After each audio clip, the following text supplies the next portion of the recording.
بیردۆزی و پارادیگمایە نەتەوا دەموکراتیک یاری بەر عەبدەڵڵا ئۆجەلان کۆوەکەرەیە ئازادیە تێناسکردن لە چار هێلên cîhanê Olandê de çalakvanên Reqayê destnîşankirin ku fikir û felsefeya rêber Apo kilîta çareseriya tevahî pirsgirêkên li rojhilata navîn e.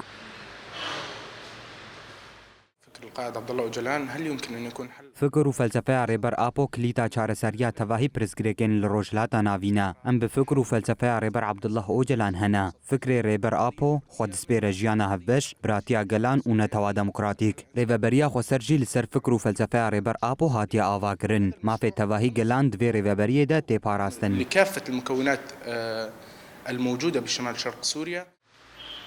هەروەها çalakvanan diyar kirin ku fikrê rêber Apo li tevahî cîhanê deng vedaya. من خلال مجلداته الخمسة بإيصال فكره فكر الأمة الدين. فكري ريبر أبو لتواهي جيهاني دنگ ودايا ام خوال سر فكر و فلسفه يا ريبر أبو بريخستن دكن الفكر يا آزادية يا بالصيا ريبرتي جن آزاد بو وما في ويه هاتب دسخستن المرأة بعدة أشياء وهذا ما يتميز به مشروع الأمة الديمقراطية. Çalakvanên Reqayê te kes kirin ku ji bo şikandina tecrîdê û azadiya fîzîkî ya rêber Abdullah Öcalan ew ê her dem di nava çalakiyan debin û asta têkoşînê bilind bikin.